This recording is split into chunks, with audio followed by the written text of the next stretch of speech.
this was, yeah, kind of,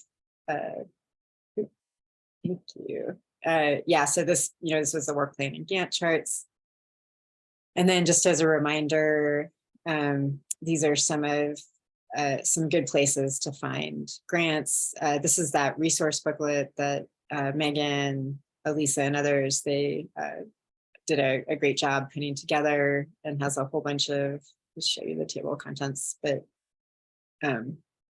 yeah, resources in all these different sectors, and also cross-sectoral planning and implementation resources.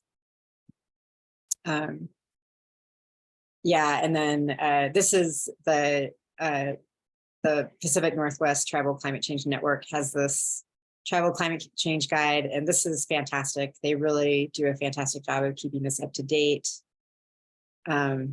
And you can see they put kind of the category, the funding amount, links, and the grant deadlines. And there's like a search option, so you can both here and here. So we really like this one a lot. This one is focused on nature-based solutions. And then this here, and we're trying to keep this up to date too. This is more of a funding calendar approach, where you can see when different grants, when they open, close, as you go about planning.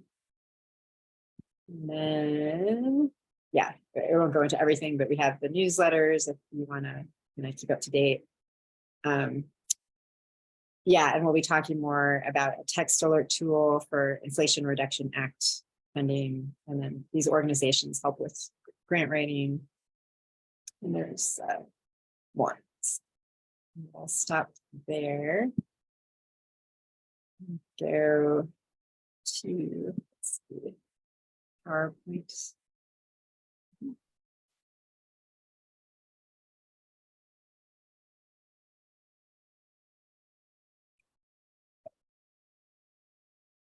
I'm waiting for Zoom to have voice command where I can just be like, Zoom, open up this PowerPoint presentation. Or can be like my Echo, and well, we call it Echo because our daughter's name is Alexa. Oh, really? Oh my gosh. So, yeah, so for today, we'll go over some funding considerations, some FEMA grants and resources, technical assistance resources, housing. Oops, I'm trying to so I can advance. We also, people were really interested in youth engagement, so we wanted to talk about some of the youth engagement grants, Inflation Reduction Act grants, and then the Indian Collective has a self-determination grant that has just come out. And then talk about another request was grants related to aquatic habitat restorations. So yeah, so Elisa mentioned these on kind of that proposal writing call, but we just thought they would helpful just to mention again, and actually, Cynthia, I'm sure you're like super experienced, so you probably don't need all this, but do the grants align with your community's priorities? What are the eligibility requirements? We also like to look at how much funding is available, and is it worth the effort to apply for the funding. Another question is, what are prerequisites? Are certain plans required to be in place in order to receive implementation funding? Are there cost shares? And if so, how much? And then some other things to think of is this an annual awards program or a one-time program? And I know we've said this on multiple occasions, but we'd like to say it again. But if, before you put a lot of work in, it can be really helpful to contact the grant officers to find out if your project idea aligns with their funding priorities. And, we know sometimes people don't respond. So if you're finding that, please feel free to reach out to us, because, between the Alaska Tribal Resilience Learning Network, the BIA, PCR, and ITEP, we have, a large network, and it's highly likely that we might know someone who could answer your question. Yeah, and are there any other considerations? Cynthia, you're a wealth of knowledge, so I don't know if you have any other things you might suggest or add to this list. Well, the thing that's kind of new, now that they're having the congressionally designated spending, is I'm still learning about that. So we kind of found ourselves in a situation where we received some funding, but it was only about half of what we requested. Oh, So it's been difficult reaching out to partners. So I guess I would, if anything I can add to this, because you've got everything there, is with this new, well, I think that they used to have the earmarks. They were called earmarks, and then they went away, and now they brought them back. So I think a lot of planning needs to go around those, and people need to understand the liability it might put on a tribe to come up with that extra funding that they're going to need to implement the program. So we had in a $2.7 million ask. We only received 1.2 in the last ask. So we had to go for an ask again. We don't know how much we're going to get, but the tribe, is put at risk of not fulfilling their requirements. right. And so even if we get a second one at half as much, it still would put a big strain on the tribe. We've met with virtually every funding partner that I can think of. I have one left on the list to reach out to, but unless it's a funding, most of it, especially for water and sewer, it seems to be mostly in the form of loans, and the tribe is loans adverse. So they really don't like to do that. So just kind of I guess, a word of caution if there's any tribes out there looking to do their work under these funds, to be prepared for them to be a lot less than what you asked for. And what are you going to do when you get the funding? Yeah, thanks so much, because that's a kind of a scary place to be in. To not get them. I did want to mention if this is connected with water and sewer, have you heard of the environmental finance centers? I don't think I've talked with them. I've talked with USDA, HUD. So our first allocation came in through IHS, and so those funds can't touch other funds and all of those fun things that go along with the different programs, but I don't think I know about that one. So is that in this list of your? Yeah, let me go back to the website, because so there are these water environmental finance centers, and kind of the purpose of these centers is to get money from the bipartisan infrastructure law to disenfranchised communities. Let me see. So so the Rural Community Assistance Corporation is the environmental finance center that I think you would be reaching out to. And I mean, no pressure, but if I can forward you, well, actually Kristen has her email here, but she spoke during the retreat, and she might be a good resource to kind of help you figure out at least she's really great. She Okay. might be able to help you figure out how to approach things. Okay, that's great. Yeah.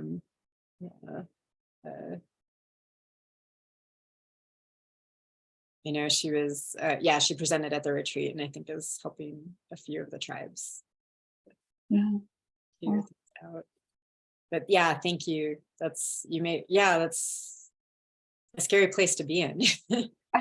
Yeah, so. I mean, on one hand, you're going, yay, we got all this money, but then, you know, what are we Right. gonna do now? So we're appreciative, if I can speak this afternoon, of those funds. But like I said, Yeah. I haven't reached out to EPA yet, but we did under our new congressional ask. Yeah. That we asked that come through EPA so that those funds can match up with IHS funds. But yeah, and everybody's been really great as partners and coming together and trying to help us find solutions. We just haven't found it yet. Yeah. Well, yeah, good luck. I hope. Yeah, and I appreciate this resource because, you know, the more people I can approach about it, the better. So I very much appreciate that. Yeah, and just so you know, the US EPA funds these environmental finance centers, in case that's helpful to know. Okay. So, okay, so yeah, going back. Oh yeah, so we wanted to start off with some of the FEMA grants, and FEMA put this resource out, FEMA resources for climate resilience. And I'm gonna go, I wish there was a way to share between the PowerPoint. Actually, maybe I can just share like my entire desktop. I wonder if I can do it. Well, anyway, I'll just go back. I'll just go back to the go back and forth. So here's the funding page, and then at the top, we put this FEMA resources for climate resilience. And one thing that we like about this guide is it has a matrix that can help understanding some of the different FEMA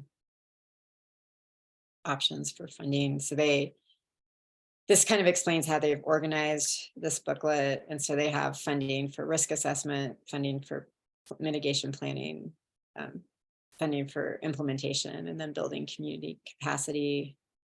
And then on the next page, they have this matrix, which let me see if I can make it a little bit bigger. Can you guys see this matrix? Yeah, that works. Great. So you'll see all these different FEMA programs in this column, and then they talk about the hazard focus, whether it's flood, fire, or all hazards. They note whether it's an annual program, so it happens every year, or it happens only after a disaster. And then this is kind of the different categories, the grants like planning, implementation, capacity building. And then they also talk about direct assistance, like if they provide non-financial direct assistance. So, and then, and then each of these programs is described in more detail in this booklet, but we just wanted to let people know about this matrix because sometimes it can be really hard navigating through all the different grants and knowing what to look for. So, okay. And then we really wanted to focus on, or to start off with the, oops, this bigger, the non-financial direct technical assistance, because this is kind of, I think, been more new within the past few years, and it's an area that they've let us know that they're hoping to really grow. I don't, Cynthia and others, I don't know if you were on the emergency management sessions, but Jesse Johnson, who was with the FEMA Building Resilient Infrastructure and Communities program, kind of did mention this at the end of the talk, but we really wanted to let people know more about it. It can provide support for up to 3 years. And some nice thing for tribes is that you don't need to have an approved hazard mitigation plan to apply for this assistance. And you also don't need to have a previous BRIC award. So that's helpful for some tribal communities. And it kind of comes out as part of the BRIC funding. So the notice of funding opportunity. So that's when you apply for this non-financial direct technical assistance, and we'll keep you up to date. And so just to give you an idea, 20 communities were selected for and working DTA for short direct technical assistance for fiscal year 2021. And then these are some of the tribes who received this funding. And so the Northern Cheyenne tribe was using it to develop their mitigation plan and identify mitigation projects and stakeholder engagement. And then another thing that this funding can be used as grant management capacity for tribes. And then with the Pama Band of Luiseno Indians, they used it to update their plan. And I also thought it was interesting, they're using it to develop economic resilience planning process. And then, and I know I'm gonna, Jennifer, can you help me? Do you know how to say, is this Ozinki? Yeah, Uzinki. Okay, thank you. They're using it to help conceptualize the tsunami evacuation tower. And then Keweenaw Bay, and this came up in the evaluation forms from the retreat, that especially for the tribes in Washington state, that sometimes this green infrastructure and stormwater management is important. So they're using it to develop some design criteria for green infrastructure, and not only meeting goals of mitigation, but also cultural preservation and protecting critical infrastructure systems. The Chippewa Cree are using it to conceptualize a solar array microgrid. So these are just some examples of the ways that tribes have been or are using this direct technical assistance. And these are kind of what's listed on their, I think it was on their fact sheet. So in addition to the ones that we mentioned, it can just be support developing an application, demonstrating cost effectiveness. And then I think one of the tribes was using it for this grant management. So, and I'll pause there and just see if anyone has anything to add. Or so we applied for that. We were told because we had a recent award, we weren't eligible for direct technical assistance. I can't remember how many years it was that they required that you don't have an award before you can receive direct technical assistance from them. Thanks for sharing that, because I did not know that. Wow, that's kind of dissuasive. For I think their thought is that they want to help tribes that don't have existing capacity to, right. Yeah, that makes sense. To get the direct technical assistance, which I understand. Yeah, that's for sure.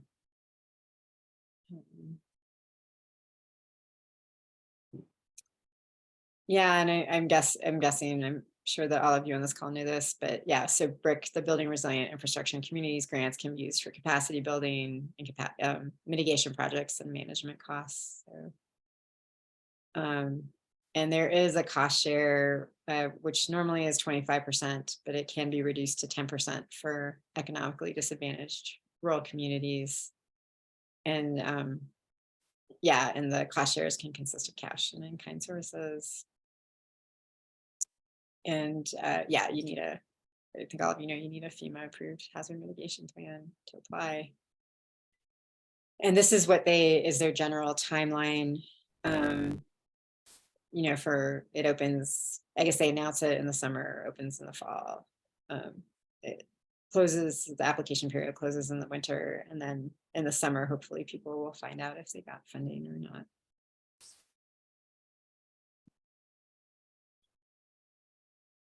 And then we also wanted to mention the FEMA hazard mitigation assistance grants. And yeah, Cynthia, have you applied for these at all? Or? Yeah, we've received them in the past. We haven't applied. I'm terrible on years anymore because my days just seem to. Yeah. But It's been a little bit of a while since we've applied for the hazard mitigation grant program. We typically apply for the tribal homeland security grant program on a regular basis. Would it be okay to ask, is that, so do they have a special tribal homeland security? So it's just for tribes? Mhm. Oh, okay. I didn't know that. Do you have to have, and I'm gonna forget what this acronym stands for, do you have to have like a THIRA, that threat hazard? So you're required to have a SEMP, a current SEMP, and they usually give you a certain amount of time if your SEMP is out of date and therefore out of compliance in order to get that done. And What is a SUMP? Or maybe I don't know. What that is. you're gonna have to ask me that. Oh, sorry. It's like, When you live in a world of acronyms, you forget, right? yeah,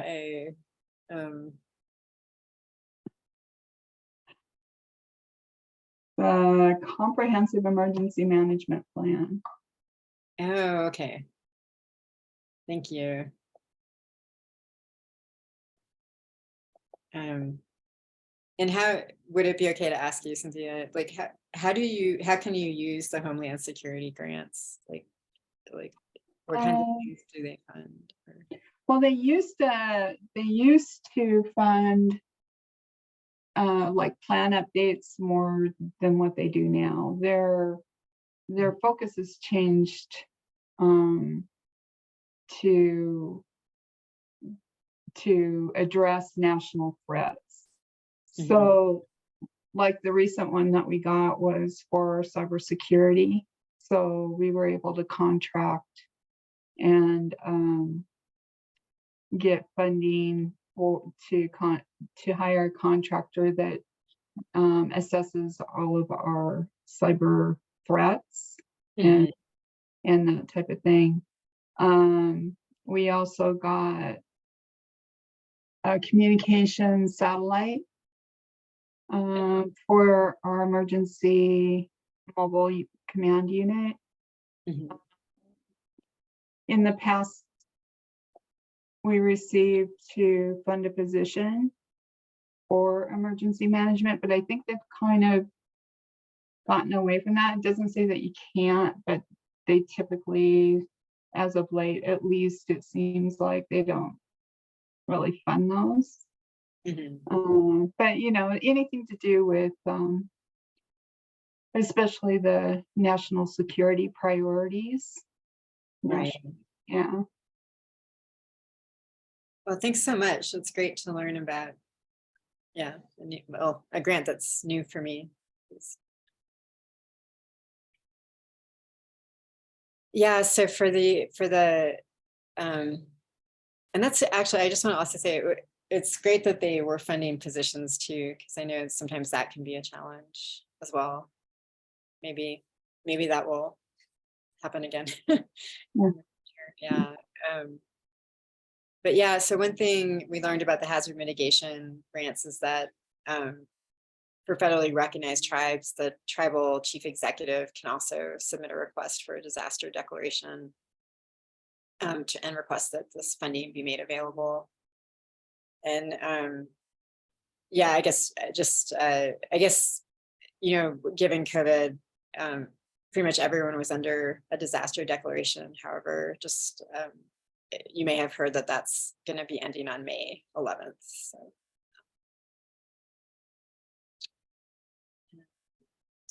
I will pause there. Any thoughts or?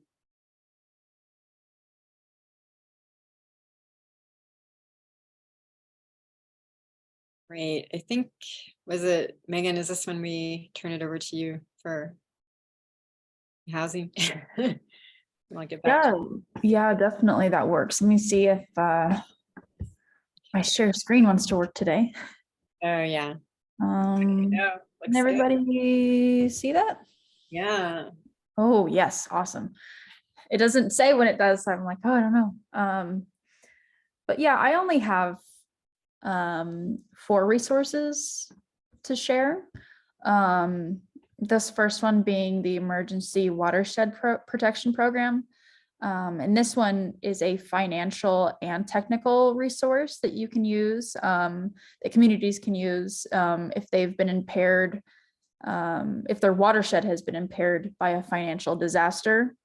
And then this one actually does not require a natural disaster declaration by the federal nor the state, which is nice. And it can also be used to move individual homes.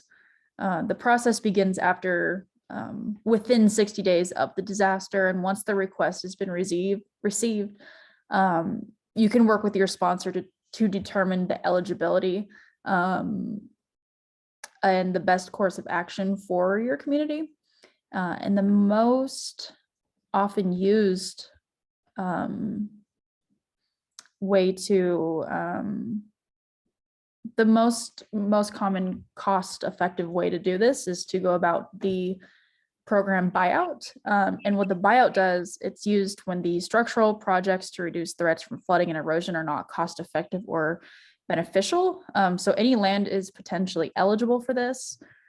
And it gives them the authority to provide local sponsors with financial assistance to purchase and restore the property. And they may provide money up to 75% of the fair market value, relocation costs, and the site restoration costs. So yeah, again, this is the route most people go down. And the other options, you have to talk to your sponsor about it. It doesn't really give much information on here besides this. And I'll go ahead and put this link in the chat too. So the next one is the Indian Housing Block Grant Program. The eligible activities of this one include housing development, assistance to housing developed under the Indian Housing Program, housing services to eligible families and individuals, crime prevention and safety, and model activities that provide creative approaches to solving affordable housing programs. So the funding for this one is based off of a funding formula that's kind of based on multiple things, including population, income, housing conditions, that sort of thing. And I'll go ahead and put the formula in there too. I think I have it. Yeah, here it is. It's called the IHBG formula. So again, this formula dictates whether or not you get funding and how much funding you get. And here's a bunch of examples on how people have gone about utilizing it. And then the next one, let's see here, is the Indian Community Development Block Grant Program. So this one is not only for housing, but it's also for community facilities and economic developments like commercial, industrial, and agriculture projects, which is nice. And there are 2 types of grants that are available: single purpose grants, which are awarded on a competitive basis. And then there are imminent threat grants, which is $4 million set aside each year that's non-competitive. It's a first come, first served basis. And it serves to eliminate or lessen problems that pose a threat to public health or safety. Alrighty.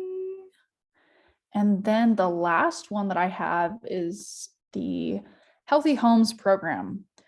So this can be an incentive to move homeowners that aren't necessarily fully on board with moving. It addresses multiple childhood diseases and injuries. It addresses hazards such as you can see here, mold, lead, allergens, asthma, carbon dioxide, pesticides, and just general home safety.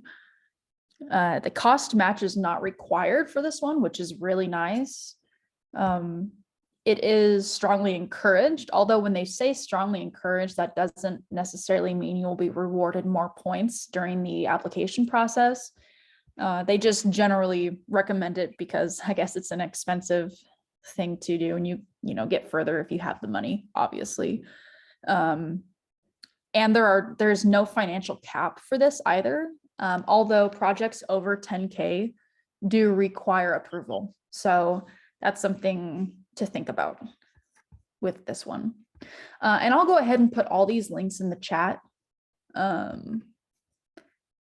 But yeah, that's those are the programs that I have. Does anyone have any questions about any of these? Can you go back to the emergency watershed program? Absolutely. Yeah, here we go. So on that one, does that kind of work like FEMA's buyback program where if Ooh, I'm not sure. I think there's multiple ways that you can go about doing it. But the buyout way of going about obtaining this, I believe what they do is they basically kind of buy the property from you, and then from there they restore it, and that's their land. I think it's kind of I don't know, really vague. Maybe I'm just not completely grasping it, but I'll go ahead and link this right here in the chat. Okay.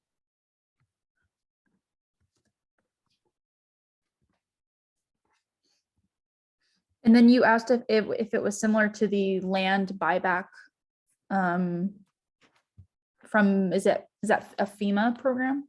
Yeah, so basically, so there was a bunch of folks that was gonna come out and visit the reservation just from FEMA just before COVID hit, and then COVID hit, and we haven't set that meeting up again yet. But because of the erosion on the reservation, we were hoping to meet with them to basically find out more about the buyback program. The thought behind it is if we could get the tribal admin buildings moved up the hill once we get infrastructure in. We wanted to talk to him about that. We do know that under the FEMA program, once you move buildings off and they fund that process, that has to stay as open space. It can't be built on again. So there's a lot of controversy within the tribe, you know, having to give up their homelands, but when the ocean's encroaching and taking it anyway, it's just a way to try to figure out solutions for the future. Yeah. So I was wondering if this program, I'm not familiar with it, if that was on that same premise where if they provide you the funding, then on reservation, that area has to stay as open space with no buildings on it or anything. Ooh, that's a really good question. It definitely doesn't say anything about that on here. I'm going to see if I can try to contact someone from this agency, from this who works on this program, and figure that one out, because that's a really good question. Because it sounds great on paper, right? But it's like, okay, what am I able to do with this land afterwards? Is it mine? Those are very important questions, obviously, right? So yeah, let me get back to you on that. Right. Is there an email? Would you mind putting your email in the chat, actually?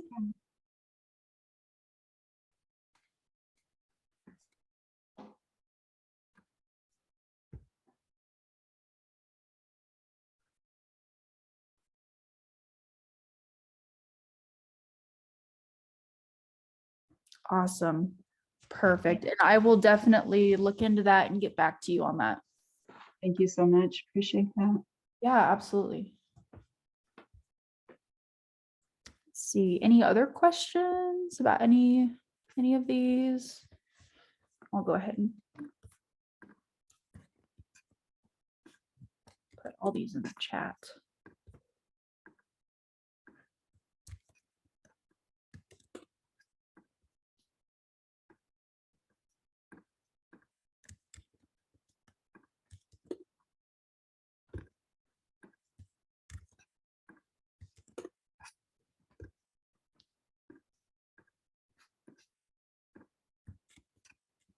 I just realized I was on mute. Great, thanks so much, Megan. Yeah, of course. You're putting all these links in the chat. Um, And if any other questions come up, I will put my email in the chat, and feel free to shoot me a message and we'll figure everything out together. So Thank you. yeah. So yeah, we also wanted to mention some new technical assistance types. Oops, where did I go? Opportunities coming through. So there's this federal interagency thriving communities network that includes all these different agencies, and a number of these are starting to create technical assistance centers or TACs to provide technical assistance to communities. And what I think is really interesting is just 2 days ago, there was the HUD. They had one that was, let's see, this HUD exchange technical assistance, and they had a way to submit a request for technical assistance, and now they've apparently updated their webpage, and I do not see that button anymore. So I will try and find that again. But yeah, with the HUD technical assistance, it looks like they were trying to work with DOT as with the Department of Transportation as well. So but yeah, this might be a resource to ask also about housing options. So, and then, yeah, and then we've also put, as I mentioned, I think earlier, there's different agencies have these technical assistance programs. I think, I hadn't heard of the DOT tribal technical assistance program, so that one was good to find out about. So we were just awarded that. Oh, were you? Yeah. Oh, great. Can you? Awesome. So yeah, is there anything that you might like to share? I realize it might be early in the process. So it's called the Thriving Communities, and DOT has a technical team, and you're required to have 2 partners. I saw that Chaz Doan was on here just for a moment, but he's one of our partners, along with Jackson Blaylock, who just left Sea Grant, and I apologize for not knowing his new community organization that he joined, because I just found out, I think, yesterday. But so you have to have 2 partners, and to develop your plans, and we're very excited about it because, of course, that's our biggest challenge, is we have no roads going up the hill, and we've had several folks come and visit the reservation, but this is the first real step towards getting that issue solved. Wow, yeah, thanks so much for sharing that. It's congratulations on getting the award. Yeah. Right. Yeah, and we'll, as we find out information on these technical assistance centers, we'll keep all of you up to date. Let's see, going back to oh yeah, so we did want to mention, and Coral, if you're still on, I might ask you, you had mentioned some additional resources. So some people were interested in youth engagement in RMP efforts. So we did want to mention that there is this, it looks like tribes and tribal organizations who wish to host a BIA Pathways intern, that they might be able to apply. I think it's closed, excuse me, for this year, or actually, is it? Maybe it's not. I'm not sure the status of it. I know for Pathways interns, the applications are always on a rolling basis. So if there's youth and young professionals in your community that could take advantage of the opportunities that Pathways offers, they should always apply. I'll have to look into what that application period looks like for tribes and tribal organizations, though. Yeah, thanks, Coral. But that's good to know that that it's rolling, for the interns. Yeah, and I'll share really quickly too. They've loosened some of the requirements for it as well. It used to be that students had to be full-time enrolled college students in a 4-year degree program. That's no longer the case. It's now open to students who are in any type of degree program, associates, bachelor's, even master's, PhD, and it includes students who are doing certificate programs as well. So it doesn't even have to be a full degree program to be able to participate in Pathways. And those internships can either be seasonal, most of them are summer internships, but there's also opportunity for year-round. And that's both for part-time and full-time students, or part-time or full-time work as well. Coral, that's so exciting to hear that they've opened up the internship program to a broader array of students. So thank you.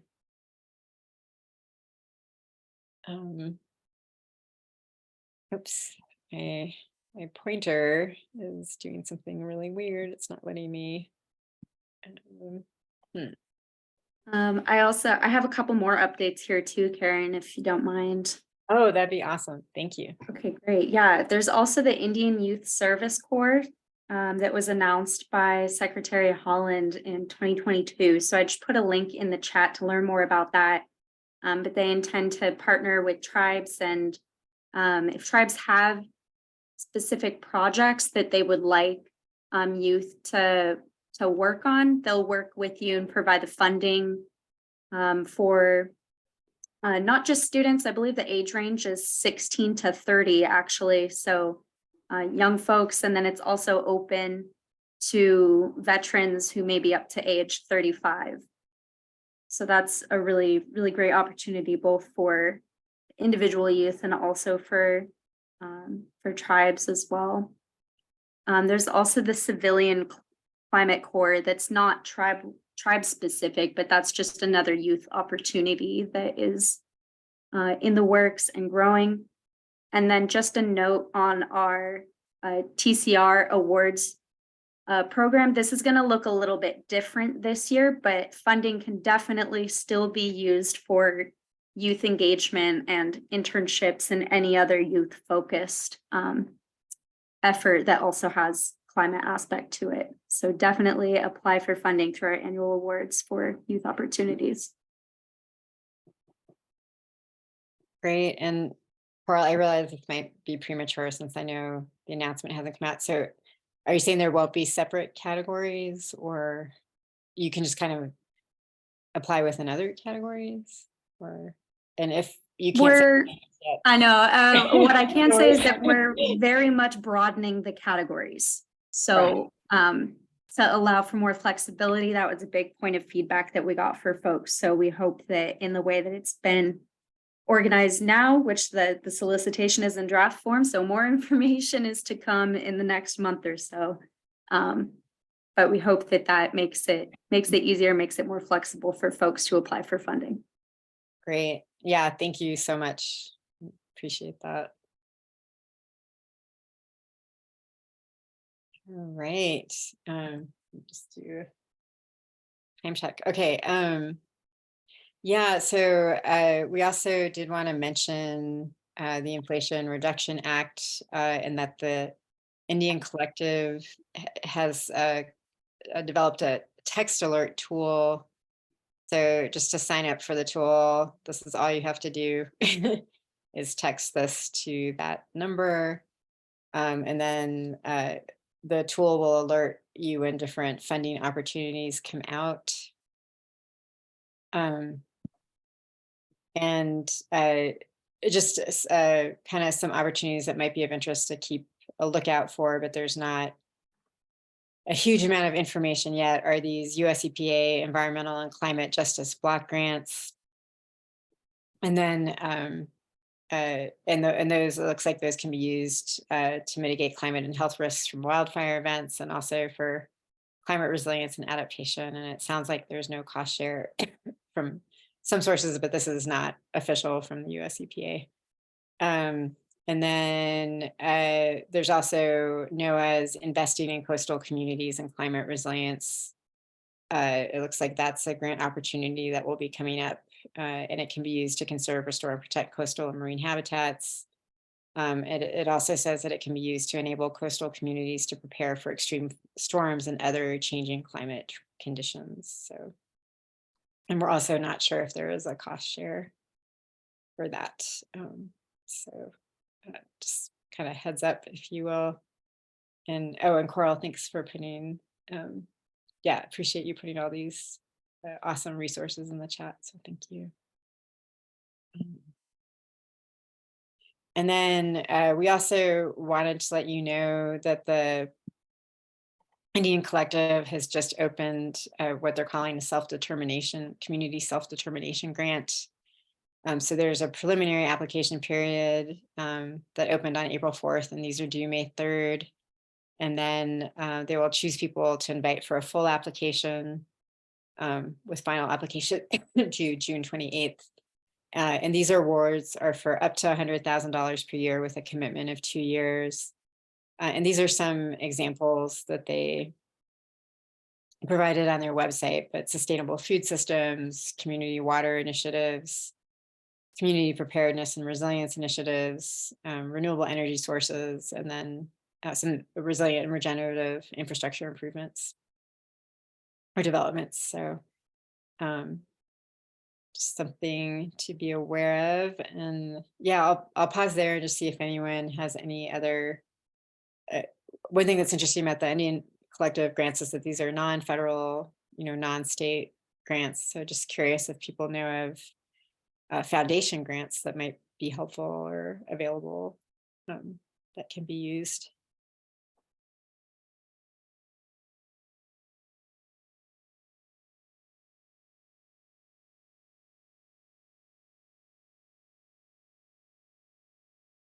Great. And also just so you know, there's a link to this grant opportunity on the funding webpage that we were showing before. Yeah, and then I think the final category that people were asking us to look into, and we need to do more research into this, are aquatic habitat restoration grants. We did reach out to the Bureau of Reclamation about 2 grant opportunities that we saw in this database here. So they have these aquatic ecosystem restoration grants and environmental water resources grants. They do have a cost share, and we did ask them if tribes could get a lower cost share or low income communities, and they said no. So this is the cost share. So for the aquatic ecosystem restoration grants, they said they can't be used for coastal restoration, but they kind of a way, and that's because I guess that's under the purview of another agency, but they kind of a way to, I don't know if get around it is the right word, but they can be used for restoration in adjacent coastal habitats. So maybe not the coastal habitat itself, but adjacent river systems, estuaries, and marshlands. And they can also be used for inland aquatic habitats. And then the environmental water resources grants can fund both restoration of coastal and inland habitats. And then, yeah, with that, we have, I forgot to take this off, that's happening today. Yeah, we have our regularly scheduled call on Wednesday, April 19th. And we are pleased to welcome a speaker from the Macaw tribe who will be talking about their process. And we'll be letting the cohort know more about that. But letting you know first. And then we have these optional project management sessions on April 25th and April 26th. And with that, does anyone know of any other aquatic habitat restoration or just habitat restoration grants that we should be making, might be helpful to make people aware of, or just put that out there in case anyone has any ideas.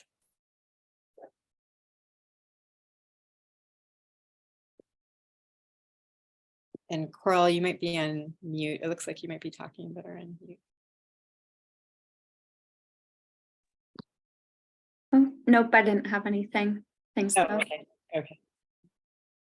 Can the TCR grants be used for that, or is it not so much because it's not a direct climate change, or can you make a climate change? And I realize it's changing this year, so maybe this is a Mhm. premature. Yeah, did you say regarding habitat restoration? Yeah. Yes. Oh, so Yeah, there will be changes this year that specifically are related to habitat restoration, but I can't share any more information about it than that at this time. All right, thank you. I know, I'm so yeah, thank you. All right, with that, I guess we don't have anything else that's prepared, but Cynthia, thank you. Like, I feel like we learned more from you. Thank you for sharing your wisdom. Right, to have a room full of resources. And then you even went and did all the work for me. You put all these resources together and okay, bye. So yeah, we're definitely grateful for all the wonderful information and insights that you shared. Thanks. So thank you again. I look forward to more meetings. Yeah, thank you, Cynthia. Talk with you later. Okay, have a great day. Thanks. Bye, everyone. Thanks.